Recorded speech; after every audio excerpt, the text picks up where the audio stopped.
Just imagine with all the bullshit happening out here in this country, right here in front of your house, actually. Oh, wait, you don't have a home anymore? What happened? The state and the government, right? That financial institution that said that you could refinance. The government and the state employees that were put up to, what? Convincing you to separate from your family? Or to go into a glorified boarding home where you can get cared for? That you didn't really know about the inside quirks, right? And in the meantime, the state and the government were planning all along to take your property. That's why all this generational property, such as my own family's property, we'll say Somerset County, Maine, has all been sold out to this person and that person. Now we have all these Black communities, Puerto Rican communities. What about our community? I have nothing against anybody. But you see, everybody lives differently. Me, myself, I like a nice, fresh cut yard that's not cut with an electric mower, but it's properly taken care of. Okay? It's sheared by a hand mower. That's what I had at the mansion, and that's what I had in intent for at the home in North Anson.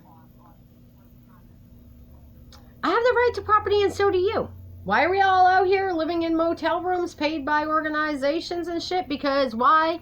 We let the government and the states take over without even knowing it, because they dumbed us down. They ain't dumbed me down, because I've been out here telling you and teaching you about it. But I'm going to include us, because I am part of we the people. I'm out here fighting for you, and wouldn't it be great to have somebody represent us that would be able to be up all hours, whenever they're awake. They're not resting. I say resting, because I really don't sleep. There's no time for sleeping. Not when you're on a mission from God. You see all these created storms? They didn't happen back in the day when we were, farming the land, taking care of our families. Males were being males. Women were being women. We had ladies and gentlemen. We didn't have males, females, crazy lady, black guy, white guy. We didn't have all that shit. We had people minding their own business respectfully, taking care of business in families. And then all of a sudden, we have the government officials. Lucifer's had his hands in politics. The devil has had his hands in politics, state and government, for a long, long time. Back in the day, in the 1600s, Quakerism, which is one of the oldest religions brought here to America, by my family as well. It was deemed as being witchery and all that bullshit. My grandmother was a noble healer witch. My grandfather was a Puritan reverend. He's the same grandfather that Queen Elizabeth has. Imagine that. So it's no doubt I have inherited intelligence, which comes from the maternal side of the family. And I myself know that being out here helping everybody, that I was on a mission. I was sent on a mission from God. I was following Jesus. And I was doing what I was told and led to do. Which was what? Help people. Help animals. Help anybody. Humanity. Anything and anybody with a heartbeat. I don't care what the government labeled people, the state labeled people, he or she labeled people. It's not my business what your past is or what you do in your life. All I care about is humanity. Mother Nature provided for us. She's a goddess. Women are goddess. The devil was a male. Go figure. When the devil turned on God, it's because God didn't give the devil what he wanted. He said now, she said no. And here you have it. COVID. Women being eliminated in China. Women being eliminated in USA. How do you not see it? Women being eliminated everywhere. Why? Because the devil is fighting so hard to destroy Mother God. Why? Jealousy. Jealousy creates haters. Give you an example. My home getting burned. Quaker meeting place for ladies. Ladies that have been put out of their homes, been destroyed by the state and government, by having their families ripped apart, their children being raised and black marketed. Such as my own grandson, for instance.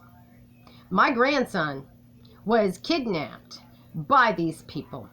And I say kidnapped because they had no business taking my grandson.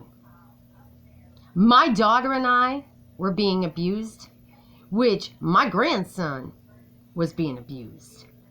I've showed you proof of that. So why is it that the state of Vermont placed my grandson out of the care, displaced him from his mother's care to his aunt's care and to the abuser's care? Based on all the reports that they were receiving, they received reports from me about him abusing us. And they came back and took my grandson from my daughter after she had been abused and placed him in state custody. And then with my other daughter, who previously had been begging Brianna for help because her boyfriend was allegedly on dope, heroin, Dylan? Just asking, is that what it was? Because we all know about it. And the fact that his mother had been to prison for burning down her ex's house or whatever she did. Okay, so now was she a paid informant? Because we know. I have seen her physically do lines of coke at my daughter Kiana's apartment. I couldn't stand it. So I would go sit in my vehicle in the driveway. I would wake up in the middle of the night to feed the baby. And I'd have to go through the living room to get to the kitchen at Kiana's. And there'd be people in the living room out there smoking dabs, smoking weed, and acting really weird. People sleeping on the couch that I couldn't identify. I didn't know who they were. They were Kiana and Dylan's family, friends. But I was taking care of Kiana's baby. That would be Everett. But I'm a bad person. I'm a bad Grammy, right? No. So, knowing that I have been falsely accused, I know what it's like. I know what it's like to have people lie about me. I know what it's like to be out here on the streets. I know what it's like to be abused. I was sexually harassed, and I've shared that publicly by a motel lobby worker who claimed to be at first the owner. Then he said he was related to the owner, and then he begged me not to press charges, which I did not, but I gave a statement. God is my witness. What he did to me, and what he said to me, and how many times he called me. And I left it in the hands of the right ones. I told the ones that I was mandated to tell. I reported it to somebody out of confidentiality and said, do what you got to do with it. Apparently, the town of Augusta did nothing but hide it because they were just granted funding to home people and house people at the what? Days Inn, Sherman Drive in Augusta, Maine. And don't call me a liar because I've given you all the proof, facts, and information I have provided. And I'll provide again. My call history. Okay? Why?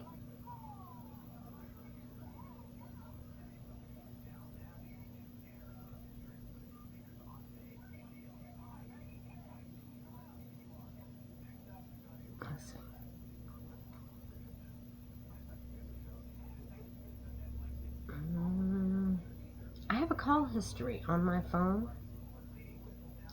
and it's going to show. Here we go. Yeah, here we go. Do you see all those calls are missed calls?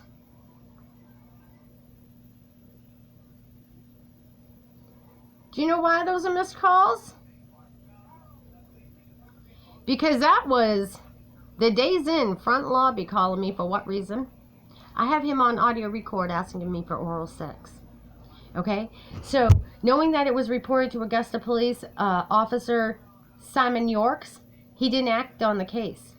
I didn't report it. Somebody else reported it. 6 days later, after I had told somebody I had confidentiality, they gave my phone number out. Why'd you give my phone number out? I didn't give my phone to the police.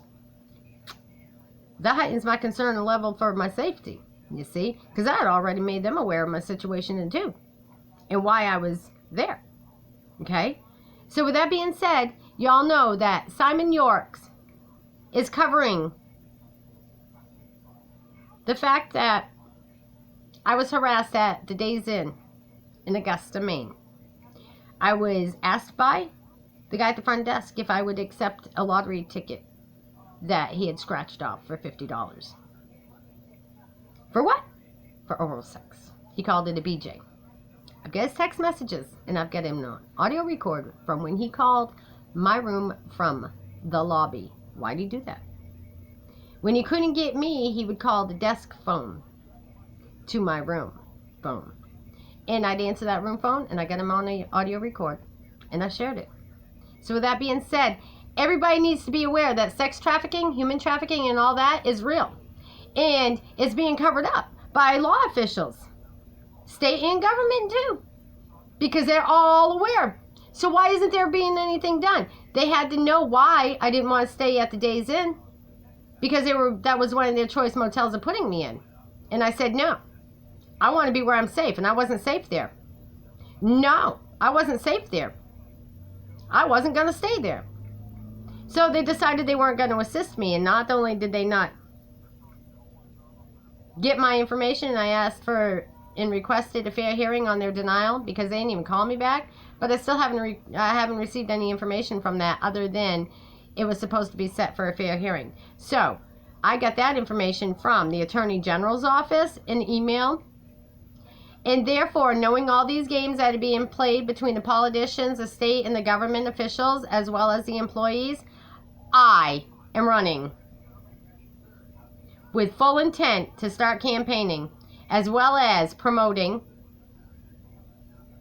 Libertarian 22.